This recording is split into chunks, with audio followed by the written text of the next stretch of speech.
सर्वेभ्यो नमो नमः। आज हम लोग यण संधि के विषय में समझेंगे। सबसे पहले यण संधि को समझने के लिए उसके नियम को जानना जरूरी है। तो हम सबसे पहले यण संधि के परिभाषा को देखते हैं। तो ह्रस्व या दीर्घ ई, उ, री और लृ के बाद कोई भिन्न स्वर हो तो इनके स्थान पर क्रमशः य, व, ड़ और ल हो जाते हैं। अब इसी को हम अलग करके देखते हैं। जैसे ह्रस्व ई और दीर्घ ई, इनके स्थान पर य, ह्रस्व उ, दीर्घ उ, इनके स्थान पर व और ह्रस्व री, दीर्घ री, इनके स्थान पर र तथा लृ के स्थान पर ल हो जाते हैं। अब ई, उ, री और लृ, इन चारों को परिभाषा एवं उदाहरण के माध्यम से समझते हैं। सबसे पहले ह्रस्व ई और दीर्घ ई, इसके बारे में जानते हैं। तो ह्रस्व या दीर्घ ई या ई के बाद कोई भिन्न स्वर हो तो ई तथा ई के स्थान पर य हो जाता है। ये परिभाषा हो गया ई और ई के लिए। अब इसका उदाहरण देखते हैं। इति प्लस आदि, इस शब्द को सिद्ध करने के लिए प्लस से पहले ह्रस्व ई या दीर्घ ई की मात्रा होनी चाहिए। यहाँ पर इति में जो त वर्ण है उसमें ह्रस्व ई की मात्रा लगी हुई है। नियमानुसार ह्रस्व ई या दीर्घ ई के बाद कोई भिन्न स्वर होना चाहिए। यहाँ पर भी ह्रस्व ई के बाद आदि में जो आ है वह भिन्न स्वर है, अतः यहाँ पर ई के स्थान पर य हो जाएगा। जब ई के स्थान पर य होगा तब यहाँ लिखा जाएगा ई त हलंत य हलंत प्लस आदि। यहाँ पर जो य लिखा गया है वह इति के त में जो ह्रस्व ई की मात्रा लगी हुई है उस ह्रस्व ई के मात्रा के स्थान पर य लिखा गया। अब हम इन सभी वर्णों को एकत्रित करके लिखेंगे। संस्कृत में जो वर्ण हलंत होते हैं वह अपने आगे वाले वर्ण से मिल जाते हैं। यहाँ पर ई लिख देंगे, उसके बाद त हलंत है तो त य से मिल जाएगा, तब लिखा जाएगा इत्य। उसके बाद य भी हलंत है तो य आ से मिल जाएगा और दी वैसे ही लिख दिया जाएगा, तब हो जाएगा इत्यादि। अब एक और उदाहरण के माध्यम से परिभाषा को सिद्ध करते हैं। दूसरा उदाहरण है सुधी प्लस उपास्य। इस शब्द को भी सिद्ध करने के लिए हम पूर्ववत प्रक्रिया अपनाएंगे। सबसे पहले हमें यह देखना होगा कि प्लस से पहले जो वर्ण है उस वर्ण में ह्रस्व या दीर्घ ई की मात्रा है या नहीं। यहाँ पर सुधी में जो ध वर्ण है उस वर्ण में दीर्घ ई की मात्रा लगी हुई है और प्लस के बाद उपास्य में जो उ वर्ण है यह भिन्न स्वर के रूप में विद्यमान है। परिभाषा के अनुसार ह्रस्व या दीर्घ ई के बाद कोई भिन्न स्वर होना चाहिए। तो यहाँ पर भिन्न स्वर भी विद्यमान है और उससे पूर्व दीर्घ ई भी विद्यमान है, अतः इस दीर्घ ई के स्थान पर य हो जाएगा। तब लिखा जाएगा सु ध हलंत य हलंत प्लस उपास्य। अब इन सभी वर्णों को हम एकत्रित करके लिखेंगे। तो सु वैसे ही लिख दिया जाएगा। ध हलंत है तो संस्कृत में जो वर्ण हलंत होते हैं वो अपने बाद वाले वर्ण से मिल जाते हैं, तो ध य से मिल जाएगा तो हो जाएगा शुद्ध। अब य भी हलंत है तो य उ से मिल जाएगा, तब हो जाएगा शुद्ध्यु, और पास्यः वैसे ही लिख दिया जाएगा, तब हो जाएगा पूर्ण शब्द शुद्ध्युपास्यः। अब ह्रस्व उ तथा दीर्घ उ के विषय में जानते हैं। इसका भी परिभाषा पूर्ववत ही है। ह्रस्व या दीर्घ उ या उ के बाद कोई भी भिन्न स्वर हो तो उ तथा उ के स्थान पर व हो जाता है। अब इसको उदाहरण के माध्यम से देखते हैं। जैसे मधु प्लस अरिह, इस प्रयोग को सिद्ध करने के लिए हम पूर्ववत प्रक्रिया अपनाएंगे। सर्वप्रथम प्लस से पहले जो वर्ण है उस वर्ण में ह्रस्व या दीर्घ उ की मात्रा होनी चाहिए।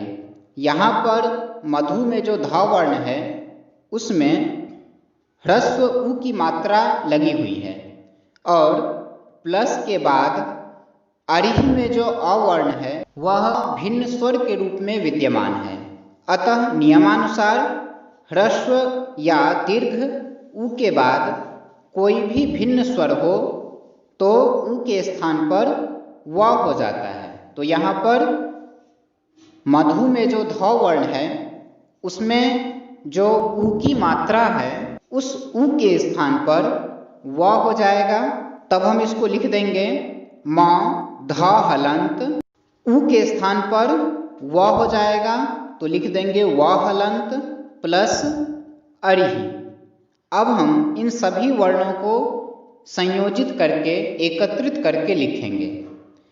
तो म वैसे ही लिख देंगे। ध व्यंजन वर्ण है।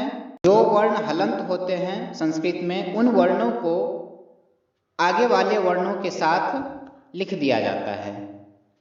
तो ध व्यंजन वर्ण है तो ध व से मिल जाएगा, तो हो जाएगा मध्व, और व भी हलंत है तो व अ से मिल जाएगा, और रिह लिखा हुआ है जो वैसे ही रह जाएगा तो हो जाएगा पूर्ण शब्द मध्वरिह। इसी प्रकार अगला उदाहरण है स्वागतम। इस शब्द का संधि विच्छेद होगा सु प्लस आगतम। इस शब्द को भी हम पूर्व प्रक्रिया के ही अनुसार सिद्ध करेंगे। प्लस से पहले सु में ह्रस्व उ की मात्रा लगी हुई है, और प्लस के बाद आगतम में जो आ वर्ण है वह भिन्न स्वर के रूप में विद्यमान है। अतः यहाँ पर भी उ के स्थान पर व हो जाएगा। तब इसको लिखेंगे स हलंत व हलंत प्लस आगतम। अब इन सभी वर्णों को संयोजित करके लिखेंगे। जो हलंत वर्ण होते हैं वो अपने आगे वाले वर्ण से मिल जाते हैं, तो स व से मिल जाएगा तो स्व हो जाएगा। अब व भी हलंत है तो व आ से मिल जाएगा तो हो जाएगा स्वा, और गतम वैसे ही लिखा जाएगा तो पूर्ण शब्द हो जाएगा स्वागतम। अब ह्रस्व रि तथा दीर्घ रि के विषय में जानते हैं। इसका भी परिभाषा पूर्ववत ही है। ह्रस्व या दीर्घ रि या री के बाद कोई भी भिन्न स्वर हो तो रि तथा री के स्थान पर र हो जाता है। अब इसको उदाहरण के माध्यम से देखते हैं। जैसे पितृ प्लस आदेशः। इस शब्द को भी सिद्ध करने के लिए हम पूर्ववत प्रक्रिया ही अपनाएंगे। सर्वप्रथम प्लस से पहले जो वर्ण है उस वर्ण में ह्रस्व या दीर्घ री की मात्रा होनी चाहिए। यहाँ पर पितृ में जो त वर्ण है उसमें ह्रस्व री की मात्रा लगी हुई है, और प्लस के बाद आदेशः में जो आ वर्ण है वह भिन्न स्वर के रूप में विद्यमान है। अतः त्रि में जो री की मात्रा है उस री के स्थान पर र हो जाएगा। तब लिखा जाएगा पी त हलंत र हलंत प्लस आदेशः। अब इन सभी वर्णों को हम संयोजित करके लिखेंगे। तब पी वैसे ही लिखा जाएगा त हलंत है तो वह र से मिल जाएगा, क्योंकि हलंत वर्ण अपने आगे वाले वर्ण से बाद वाले वर्ण से मिल जाते हैं। तो त र से मिल जाएगा तो हो जाएगा पित्र। अब र भी हलंत है तो र आ से मिल जाएगा, तब हो जाएगा पित्रा। और देशः वैसे ही लिखा जाएगा तो पूर्ण शब्द हो जाएगा पित्रादेशः। इसी प्रकार अगला उदाहरण है धात्री प्लस अंशः। यहाँ पर भी प्लस से पहले धात्री में जो त वर्ण है उसमें री की मात्रा लगी हुई है, और प्लस के बाद अंशः में जो अंग है वह भिन्न स्वर के रूप में विद्यमान है। अतः यहाँ पर भी त्रि में जो री की मात्रा लगी हुई है उसके स्थान पर र हो जाएगा, तब लिखा जाएगा धा त हलंत र हलंत प्लस अंशः। अब इन सभी वर्णों को एकत्रित करके लिखेंगे, तब हो जाएगा धा। त हलंत वर्ण है तो वह र से मिल जाएगा तो हो जाएगा धात्र। अब र भी हलंत है तो र अंग से जाकर के मिल जाएगा तो हो जाएगा धात्रन, और शह वैसे ही लिखा जाएगा तो पूर्ण शब्द हो जाएगा धात्रंसः।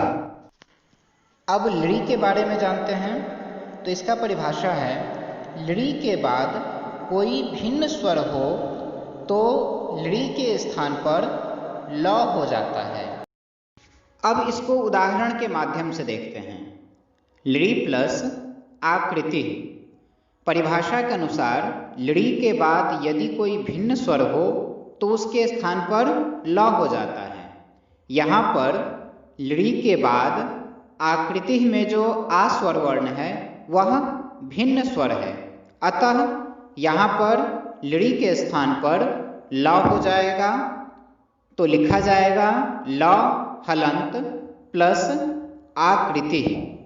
अब इन वर्णों को हम संयोजित करके लिखेंगे तो ल हलंत है तो ल आ से मिल जाएगा तो हो जाएगा ला, और कृति वैसे ही लिख दिया जाएगा तो संपूर्ण शब्द हो जाएगा लाकृति।